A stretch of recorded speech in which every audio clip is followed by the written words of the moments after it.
Well, happy 2025. It's been an eventful last 5 or so days for the club. I wonder if you could just, Kurt, maybe to start out with, tell us how the Chicho deal came about with San Jose. Yeah, it's been 5 days. I wish it was only 5 days. It's been an eventful, since the season ended. Yeah, I mean, look, the Chicho situation came about. It probably wasn't as sudden for me as it was for all of you. Obviously, everyone saw how last season went, and the second half obviously wasn't quite the same as the first. And we had a lot of conversations internally, obviously amongst the staff and with Chicho, and he came to us at a point in the off season and asked us to help find a solution that would benefit him and his family and look for a fresh start. And look, we thought we found a solution that was really the best case scenario for everybody. And then Pablo, for your side of that same kind of situation, losing a guy that scores 17 goals, has 12 assists, how does that impact the team? How do you look to maybe make up for that production this season? Yeah, so, I think every year, even if you have the same players back, things change quite a bit, and I think, the way that we're looking at it is Chicho did a really good job of finding gaps to score goals, and he's just a killer with his instincts. And but at times operated outside the game model.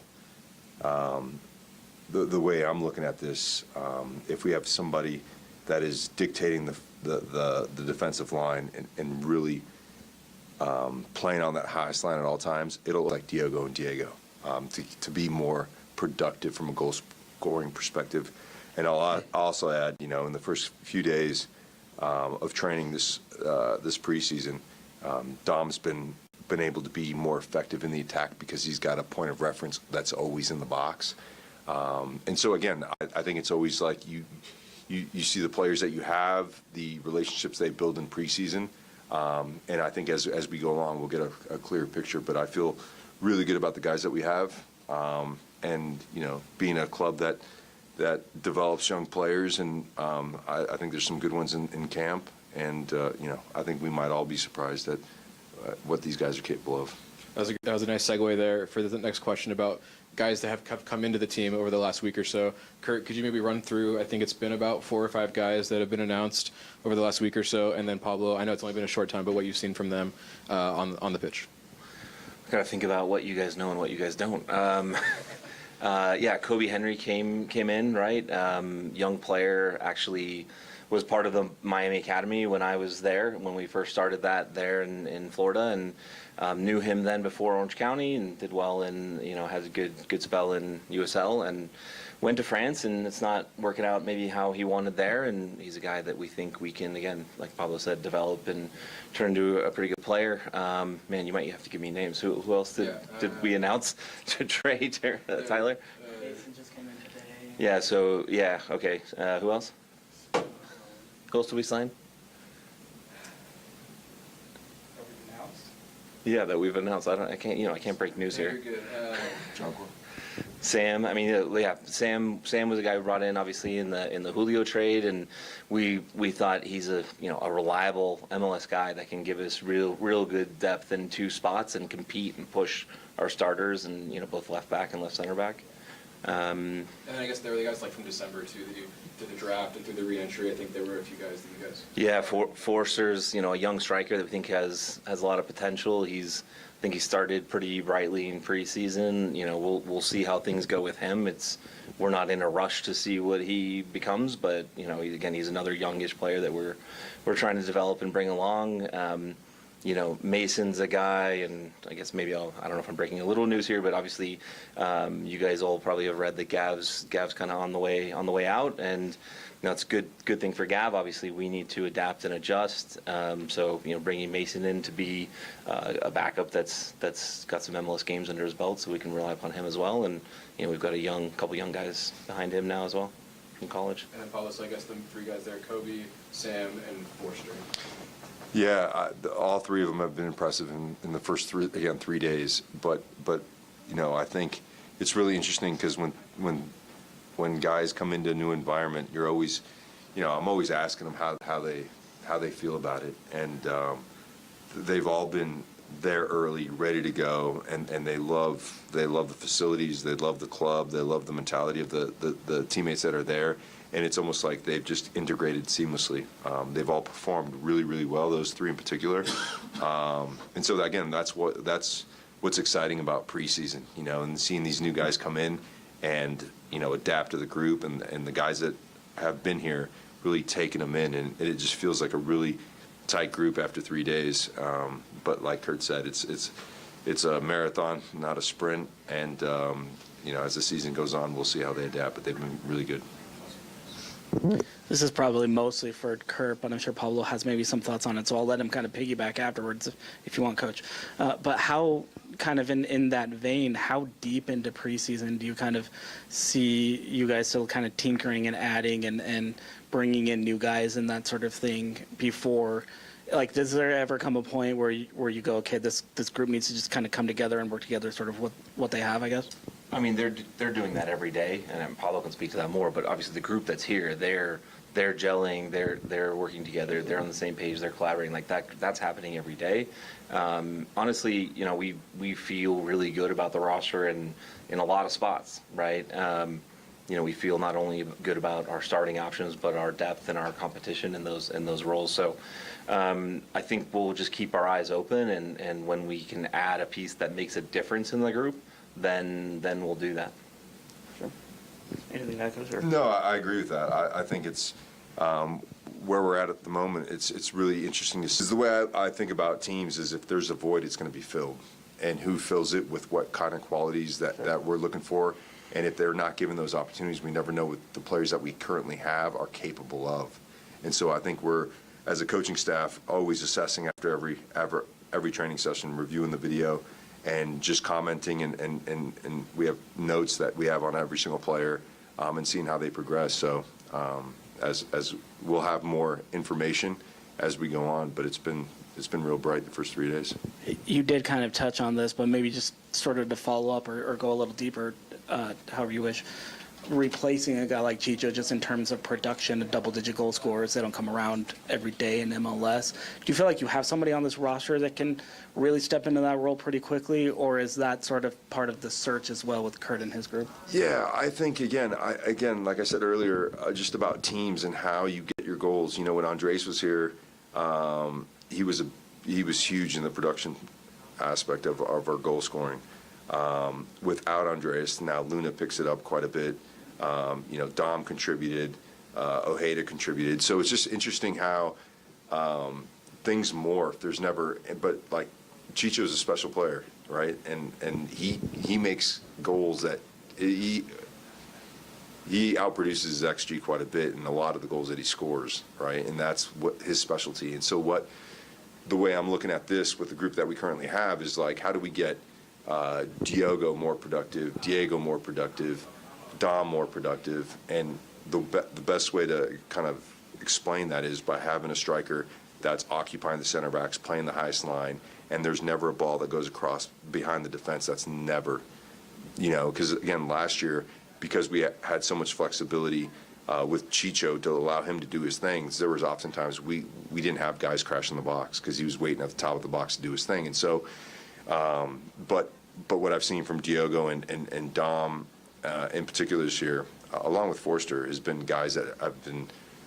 playing to the game model, knowing where the next guy's going to be, delivering balls and finishing them. So it's going to be different, but we're going to rely on the committee versus one particular player to be the guy that carries the team in that department. Last thing for me, but since you mentioned Diego, I'll kind of bring him back around. Diego Luna, obviously, he's back in with the national team camp with January camp, so that qualifier and everything. But do you see, have you been able to kind of see a little bit of, we talked coming out of the season about sort of the next steps and his progression. Have you been able to see him kind of like starting to take on maybe some of those next steps that we talked about back then as he, gets more experience internationally in camp and now obviously into a pretty bigger role with the club? Yeah, coming into year 3. Yeah, I think Diego, the reason why Diego's been able to, at a young age, deliver the way he has been because he's been able to lead himself.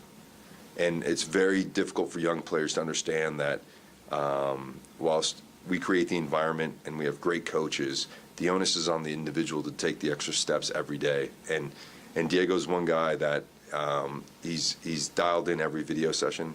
He stays after and does his work after the session. And so from a leadership standpoint, I think that's the next bit. And I think having gone to the January camp last year was kind of like he was a bit shocked. I think this year is almost like I'm deserving of it, winning the MLS, Young Player of the Year. And so my expectation is that he brings that leadership from the last couple of years, but also the second national camp, and becomes a leader in his own right. And when we need to procure that, we need to bring that, because he's a fantastic leader of himself. And now it's how does he bring other players to the same type of level where he's bright in video, stays after, disciplined in his work. And I think he has it in him to do that this year.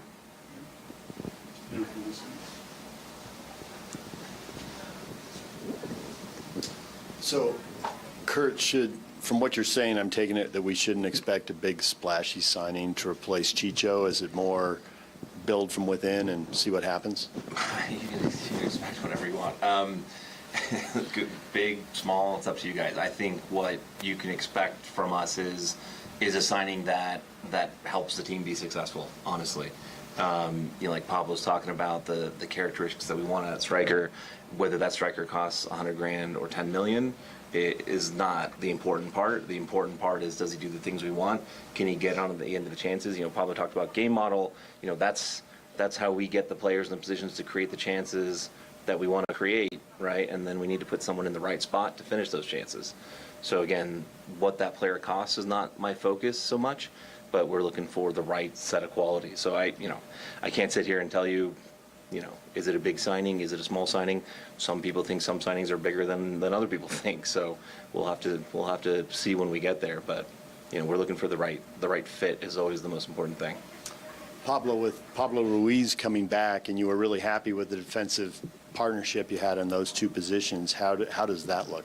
Yeah, great question. I think the one thing the expectations, I think everyone is really excited to have Pablo back. Now he's been out for about a year and a half with injury, and so I even talked to him today after training. He pulled himself out because he was getting a little bit of swelling in his knee. We're training on the turf.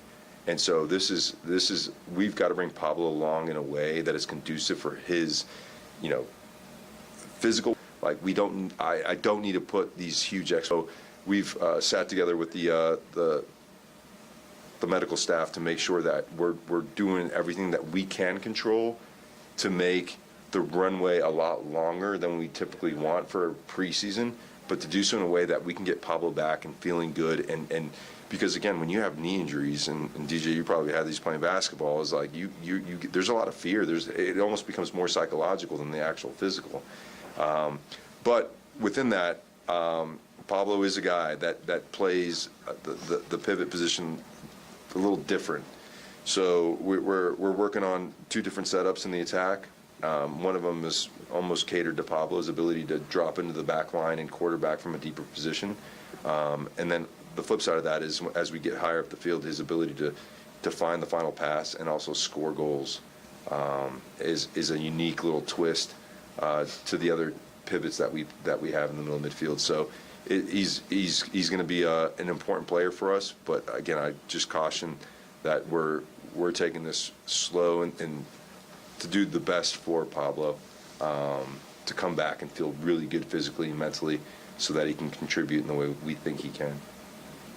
How does Diogo Gonzalez look, given the fact that now he's getting a chance to acclimate a little bit, as opposed to getting thrown in the middle of the season? Yeah, I think it's this league is so tough when you get players in the summer window. There's very little time, and the pressure is the highest it's going to be, and every game is worth double the points. And I think he was disappointed with himself, and I'd constantly explained to him that this is not easy for anyone. And there's been some of the biggest players in the world have come to this league and struggled in their first month or two or three. He's looked very bright in preseason. I think the aura to him is different as well.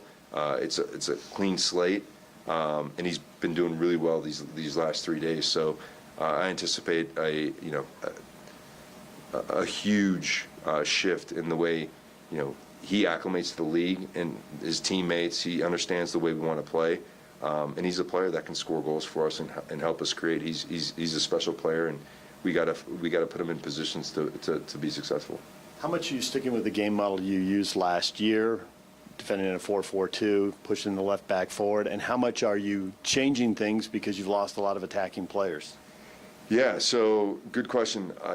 For the most part, like I said, from an attacking perspective and defending perspective, we're going to have another variable that we're going to start working on second week in preseason, utilize that in some preseason games. Because, again, I think there's times last year where teams started to really hone in on what we were doing, and it made it really difficult for us. And so having learned that and experienced that, it's really important that we have an alternative formation, both offensively and defensively, to be able to deal with teams. And also in our preparation, if teams don't know which way you're going, it's very difficult to prepare. And so I think it'll be a good wrinkle that will benefit some players with the secondary formation, for sure. And like I said, like a guy like Pablo is one of the names that stick out. But it gives us flexibility, variability in the way we prepare, but more importantly, how we attack the game at the weekend. I hate to use the word expectations again. It went over so poorly the first time. But what should fans' expectations be for the Champions Cup? There have been runs here in the past. It's really excited the fan base. The team hasn't been in a while. But you've got all these changes up top, and Diego Luna and Emeka Anelli are with the national team in the January camp. So it seems like it's a compressed camp, and you don't have everybody. So what should the expectations be for a high-level competition like this right out of the gate? Yeah, I'll let you guys decide with those. I'll just tell you from my perspective what my expectations are. Is anytime we're in a tournament, we want to put our best foot forward. We want to win every single game, which then means winning the cup, right? But again, for me, it's about process. It's about, we're going to put our best group out for the first game, and then we'll deal with the next game accordingly. So again, all our energies is really focusing on that game in San Jose, Costa Rica. And again, I think, once you get the wheels turning a little bit, there's momentum, there's belief, and not always easy to start your first game out of the country, but I think it's one that will really prepare us for a long and at times rigorous season. Continuing with the focus on the front there, what are your concerns? 42 of the 65 goals you scored aren't in camp now. They're gone. Is there any concerns about where the goals are going to come from? Not for me. Yeah, I mean, my greatest strength is that I believe we're great, regardless of who's on the field. That's my greatest strength. It may also be my greatest weakness, right? And but I coach to that. So in this situation, it's how do we get more from the guys that we have, right? Because again, when you have a player like Chicho, he takes up a lot of the space, both emotionally and physically. Like, he's moving to areas. And now it provides room for these other guys that may have not had as much production because maybe they didn't need to. It wasn't that they want to, that they didn't need to because we had a figure up front. So now it's going to, like I said, I believe that collectively, if everyone plays to the game model, again, we created a ton of chances last year, right? And so the way I'm looking at it is if we create the same amount of chances we did last year, we're going to score some goals. And who does it? It doesn't really matter to me. It doesn't. And then the other part of that is you got to defend as well, right? And so a lot of our success last year came from the way we defended higher up the field, led to a lot of good transition moments to score goals. And we're going to have a striker up there. It's not like we're not going to have a striker up there, right? So we're going to win balls. We're going to play balls forward. We're going to have 4v3s, and we're going to have to finish those chances. What about the defensive side? Seemed like we struggled. Well, RSL struggled in the second half of the season with defense a little bit. They kind of turned it around when you got into the playoffs. But what are your thoughts on goalkeeper? Is Zach McMath your starter? What positions are open on that back line? Again, I think this is why preseason's great, is because we mix teams, we play 11v11s, we get a good idea as to how the partnerships on the back line, you know, but I think every position at preseason, obviously you pencil things in as to how you project it would go, but we as coaches are every day making notes and saying, like, you know, we've got a really busy schedule on the front end, so everyone's going to get a run, right? So the positive is that you're going to be able to see performances under a lot of pressure, and then from there you decide, because again, every year there's guys that are going to step up, and there's guys maybe that are the same as they were last year, and then you have to make decisions accordingly. But we're always trying to become a better team than we were last year on both sides of the ball. What would you say, maybe this is for Kurt, is there a change in philosophy? What would you say to fans who may have the assume or may have the opinion that with RSL spending $6 million on Chicho and then seemingly, from what we understand, you know, selling him for less than they brought him in for? Matt Crooks came in last year, seemed to have a positive impact, and he's not going to be there, another big signing. What would you say to fans if they're assuming the RSL has a change in philosophy and they're leaning towards more younger players to sell on and maybe not focusing on bringing in a star player, as mentioned, for a player like Chicho or Matt? Is that a change in philosophy? No. I mean, you said it at the end, like, so developing players, you know, winning through development is our philosophy. That's a phrase that we say to each other every day and every week and remind each other that's what we're doing. And, you know, the first word in that sentence is winning, right? And so we want to win. Whether we win with 30-year-olds or 20-year-olds is not important to us, and it shouldn't be important to anybody else. We want to get the right talent in the team that can do what we want them to do, that can play in the game model and produce when we ask them to. You know, last year we're going into the season last year relying on two pretty young, relatively untested kids to carry the load for us in Luna and Gomez. And now it's, you know, Diego has really, you know, stepped up in 2024, and we're looking for him to do it again in 25. You know, Andres Gomez, again, going into 24, I think some people thought he sucked. You know, some fans maybe weren't big fans of his, and I thought he took a big step up and showed what he could do. And so I think we're doing the same thing again, right? Dominic Marchuk, who we invested money in, has come in, and he's entering his first preseason. He's going to take a step up. You know, Diogo is a guy that, you know, cost us whatever it was, $3 million, and he's going to take a step up with his first preseason. You know, Luna, another step up, right? So I think we're always going to develop young guys, you know, whether we're signing young foreigners or bringing guys through the academy. That's always going to be part of what we do. And it doesn't mean that there's a lack of emphasis on any other part of what I said. You know, winning together through development means we're winning and we're collaborating and we're developing young players and people, and I think that's what we're. If any question about how we're doing it, what our philosophy is, I think if you just refer to that, I think that'll be safe. We know in order to develop young players, you know, you've got to have a few older guys. You mentioned Crooks and Chicho, but now we've got Diogo. You know, Brian Ojeda is someone who's getting older. Justin Glad is an older guy now. You know, we're going to have some experience in goal as well, right? So we have those older tent poles of experience around the younger players that have talent and potential and can continue to grow. Hey, good afternoon. My name is Nelson from Real Salt Lake Spanish Radio. Probably it's not a question. I just wanted to say congrats for the new season. And as everybody, I'm so excited to see the new guys in the mix. And I'm so confident in both of you, especially with you, Pablo. I know that you will be doing such a great job as always.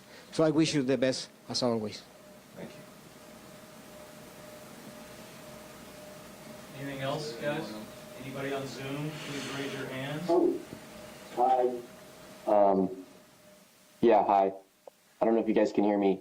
My name is Andrew Porter. I did have a question. This one's for Kurt. I was wondering, how is the new cash trade market change your strategy of how you guys are going to operate this transfer window? I wouldn't say it changes the strategy in the immediate term in any specific way, but obviously if you look at what it can do in MLS and, you know, the Chicho transaction in particular, when we brought him in, I think this market or this ability to trade players for real cash instead of just allocation money kind of eliminate or like simplifies those types of situations. If there's a team that has a player that they're willing to move, and there's now an ability to buy that player with cash instead of the GAM, which obviously is a finite supply, and so that's why the GAM trade record is right around like 2 million plus some other stuff, is because any more than that, and nobody can really afford to give up more than that at any point in time, because it also is money that you use to extend your roster. So if you give up more than 2 million across a 2-year period, it kind of cripples you, so there's always going to be a ceiling on that. So this allows there to be a cap on that, and then not in the immediate term again, but in the future, it's a place where it just expands the market for us. If we're selling a young player that we've developed, if that's something that we want to do, now we can actually achieve our financial goals within MLS as well as outside of MLS. So it actually opens up a few different avenues in that way. As far as talent acquisition, again, it would, if we find the right guy here and we don't have the GAM for it. Turns out right now we do, but if we didn't have the GAM for a trade like that, cash would be an option. It would simplify things. Another question for Kurt. Have you seen any players with the Monarchs of the Academy that have developed to a point where you think they might be able to start taking up some significant minutes with the first team? Significant minutes is a question mark, but I think there's a few guys that have come along really well and are knocking on the door. I don't know if I want to go into too many specific names, but so a guy like Griff Dillon, who was in preseason with us last year, had a pretty good Monarch season, and he's someone that is kind of on the fringe, and he's in and out of the first group, and I think he's a guy that's come along reasonably well. Matthew Bell had a good season with Monarchs last year. He's got a little injury right now, so we'll see what he has this preseason. And we've brought in a few other guys, and obviously the draft picks we've picked up this year, we expect big things from. And then we've got, Aiden Hezerkani and Owen Anderson and some of these other younger guys that are more recent signings. They don't have as many Monarchs games under their belts, but they're starting to show their qualities in training sessions, both with Monarchs and with the first team, and coming along. But I would say we're still, there's not a huge crop coming through right now, but I think Have you spoken to Pochettino about Diego or Emeka's skill set, or maybe proficiencies either before the call up or after the call up? No, I haven't spoken to Mauricio.